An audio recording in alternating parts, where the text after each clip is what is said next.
Salut à tous, j'espère que vous allez bien. Je reviens aujourd'hui dans une nouvelle vidéo, une journée dans mon assiette. Donc je vais vous montrer tout ce que je mange aujourd'hui.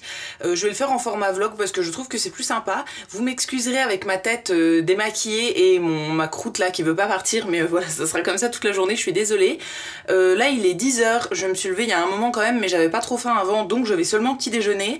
Et du coup je vais vous montrer tout ce que je me prépare. Alors en premier j'ai fait chauffer de l'eau pour me faire un thé, donc il est déjà en train d'infuser, et celui que j'ai choisi aujourd'hui c'est celui-là, donc c'est le Earl Grey de chez Clipper, que j'aime vraiment beaucoup. Et ensuite comme tous les matins je vais me faire un porridge, donc là j'en ai pas mis énormément des flocons d'avoine parce que j'ai pas trop faim non plus.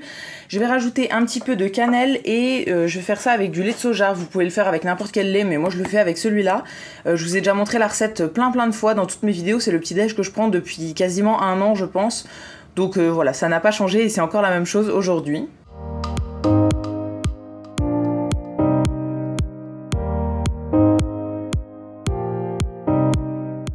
Voilà, donc là ça a cuit à peu près 3 minutes je dirais, faut vraiment voir en fonction de la consistance que vous voulez avoir. Là moi ça me convient donc je vais le servir et par-dessus je vais rajouter des pommes coupées en morceaux. Donc voilà ce que ça donne et par-dessus je vais rajouter un petit peu de sirop d'agave parce que je trouve ça trop bon, donc j'en mets toujours un tout petit peu, enfin j'essaye de pas en mettre trop mais voilà, je trouve que ça donne un bon petit goût sucré. Et pour aller avec mon porridge, j'ai coupé un pamplemousse que je vais manger comme ça à la cuillère. J'essaye de manger pas mal de fruits dès le matin parce que comme ça me permet d'en manger plus tout au long de la journée, en fait je trouve ça plus facile. Donc voilà, là ça me fait déjà 3 sur les 5 qu'on devrait manger, je pense que j'en mangerai plus que 5, mais voilà, c'est déjà pas mal. Et du coup je mange tout ça et je vous retrouve une fois que j'ai faim pour faire le repas de midi.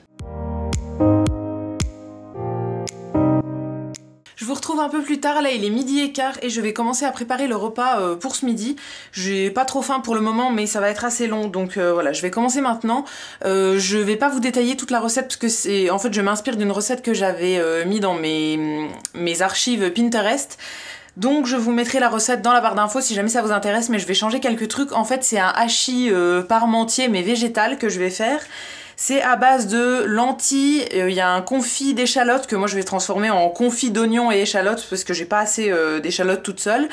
Donc je vais faire des lentilles vertes et il y a aussi normalement un potimarron avec de la patate douce il me semble. Mais moi j'ai ni potimarron ni patate douce. Donc je vais changer, je vais faire ça avec un pâtisson tout à fait classique et de la purée de pommes de terre au-dessus. Donc voilà, je vais commencer ça tout de suite parce que je pense qu'il y a pas mal de préparation. Et je vous mettrai du coup la recette de laquelle je me suis inspirée dans la barre d'infos, mais je vais quand même changer quelques trucs. Alors en premier je vais faire cuire les lentilles, donc là dans la casserole j'ai mis à peu près 150 g de lentilles vertes. J'ai couvert d'eau et je vais mettre à cuire entre 25 et 30 minutes et pendant ce temps là je vais préparer le confit d'oignons et d'échalotes. Voilà, là j'ai coupé tous les oignons et toutes les échalotes pour faire le confit, donc je vais lancer la cuisson. Il y en a pas pour longtemps je pense et je vais déglacer. Dans la recette c'est écrit au vin rouge, moi j'en ai pas donc je vais faire avec un reste de vin blanc. Voilà, et je vais mettre un bouillon de légumes. Et ensuite je vais attaquer la découpe donc de mon pâtisson, enfin de mes 2 pâtissons. J'hésite à rajouter des carottes aussi, je verrai. Peut-être que je vais rajouter aussi des carottes, je vais voir quelle quantité ça me fait. Et ensuite je lancerai les pommes de terre pour faire la purée.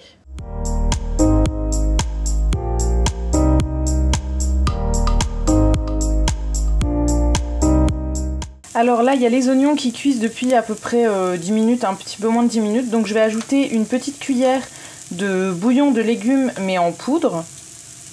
Donc ça équivaut à peu près à un demi-bouillon en cube je pense. Et je vais aussi déglacer au vin blanc. Alors là j'ai du vin blanc spécial pour la cuisine, je vais pas mettre toute la bouteille entière, hein. Je vais juste mettre un petit filet. Voilà ce que ça donne pour les pâtissons. Donc là j'ai fait le gros pâtisson blanc et le petit qui était orange. Donc ça fait quand même un saladier assez rempli. Donc je vais pas rajouter de carottes, honnêtement je pense que ça suffira. Je vais les faire cuire dans la poêle où il y a actuellement les oignons. Une fois qu'ils auront fini de cuire, en fait je vais faire cuire ça directement avec un tout petit peu d'huile. Et maintenant je vais passer à l'épluchage des pommes de terre pour les faire cuire pour la purée.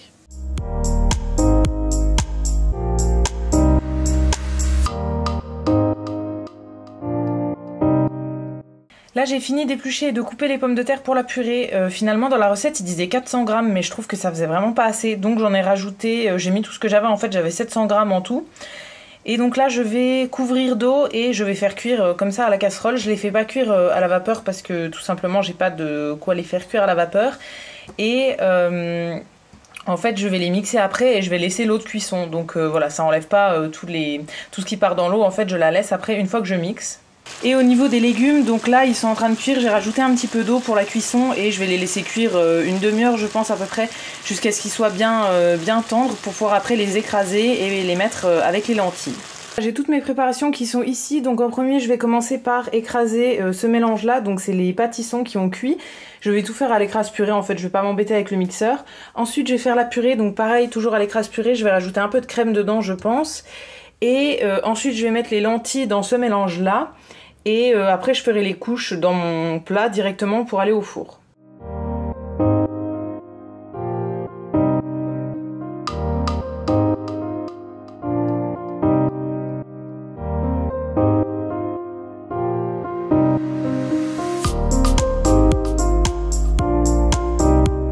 J'ai tout bien mélangé, tout écrasé, j'ai à chaque fois salé, poivré, etc. pour que ce soit bien assaisonné. Maintenant je vais faire le montage, donc je vais prendre un moule comme ça. En premier je vais mettre le mélange de lentilles et de pâtissons. J'ai l'impression qu'il y en a beaucoup donc je mettrai peut-être pas tout. Ensuite je vais mettre tout le confit d'oignon et par au-dessus la purée. Et en dernier je mettrai du fromage. Donc moi c'est pas du fromage végétal, c'est de l'emmental classique. Donc ça sera pas vegan mais ça sera au moins végétarien.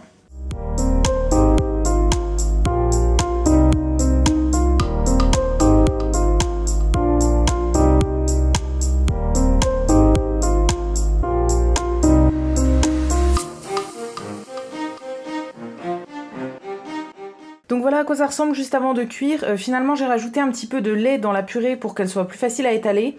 Aussi on aurait pu mettre de la crème de soja et du lait de soja, hein. Moi j'ai fait avec du lait et de la crème classique, mais on aurait très bien pu faire avec des laits végétaux. Et maintenant je vais mettre au four à 150 degrés à peu près pendant 10 minutes je pense, pour réchauffer un petit peu et pour faire fondre le fromage.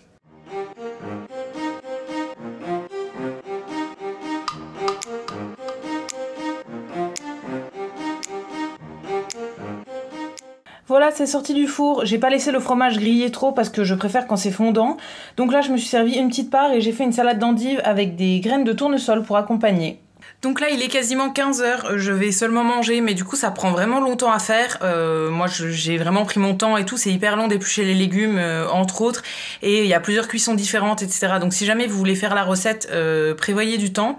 Moi ça me dérange pas parce que j'aime bien manger en plein milieu de l'après-midi. Là il est 18h15 et je commence à avoir un petit creux, donc je vais me faire un petit goûter avant le repas parce que sinon je vais craquer sur des trucs pas équilibrés du tout. Là je suis en train de me faire chauffer de l'eau pour me faire une infusion. J'ai choisi verveine myrtille de la marque Pagès. C'est pas des infusions dont je suis fan, mais en fait j'ai une boîte complète d'infusions que je n'aime pas forcément, du coup j'ai essayé d'en boire un peu. Et avec mon infusion je vais manger 2 clémentines, donc voilà, j'en ai encore que ma mère m'avait donné et du coup je vais les manger maintenant. Ça me fera un petit peu plus de fruits pour aujourd'hui et ça me permettra d'attendre jusqu'au repas de ce soir. On se retrouve pour le dernier repas d'aujourd'hui, donc là il est 8h20 et je vais commencer à préparer le repas. Ce soir on a envie de manger des choux de Bruxelles, c'est un truc qu'on adore en ce moment, donc j'en ai acheté à la ruche qui dit oui et du coup là je vais les faire cuire. Je vais seulement faire ça, en fait je pense que Fred va manger des choux de Bruxelles avec du hachis que j'ai fait ce midi, et moi je vais manger des choux de Bruxelles avec peut-être des œufs brouillés, je pense. Voilà, j'ai pas très faim et le soir je préfère pas trop manger. Donc je vais commencer par préparer les choux de Bruxelles, donc il faut déjà couper le pied et enlever quelques feuilles autour qui sont pas très belles. Ensuite je vais les couper en deux je pense, il faut les laver et ensuite je les blanchirai donc de à peu près 5 minutes dans de l'eau bouillante. Et pour terminer la cuisson je pense que je continuerai à la poêle pour pouvoir rajouter un bouillon cube peut-être, ou bien du bouillon en poudre comme ce midi. Et je pense que ce sera tout en fait pour pouvoir les faire un petit peu griller à la poêle. Donc je commence tout de suite et je vous montre tout ça.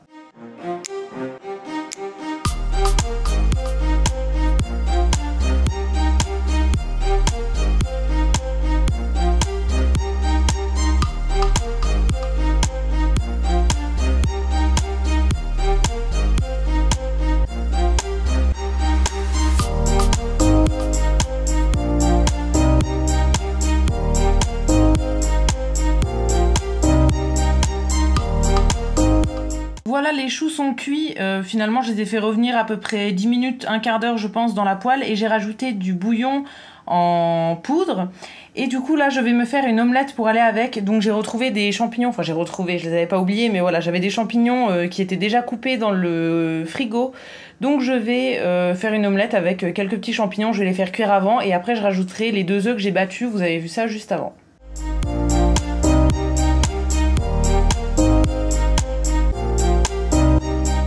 Voilà ce que ça donne pour mon assiette de ce soir. Finalement j'ai mis les champignons à part et j'ai fait les œufs tout seul. J'avais rajouté un peu de lait aussi dans les œufs, je sais plus si je vous l'ai dit, et du sel et du poivre. Et donc voilà, je vais manger et je vous retrouve après si jamais je prends un dessert. Petite collation de fin de soirée, là il est 23h30 et du coup je vais me prendre mon dessert parce que j'en ai pas pris tout à l'heure. Donc j'ai pris un yaourt nature, je vais mettre un sachet de sucre vanillé et je vais manger quelques petits pyrénéens. Voilà, c'est mon petit plaisir du jour. J'ai tenu bon, j'ai pas mangé de cochonnerie, rien du tout aujourd'hui, donc je vais en manger 1 ou 2 en fait juste pour me faire plaisir. Du coup ce sera tout ce que je vais manger aujourd'hui, donc je vais arrêter la vidéo ici. J'espère que cette vidéo vous aura plu, si c'est le cas n'hésitez pas à la liker, à vous abonner etc, ça me fera toujours plaisir. Et quant à nous on se retrouve très vite dans une prochaine vidéo et d'ici là prenez soin de vous. À bientôt.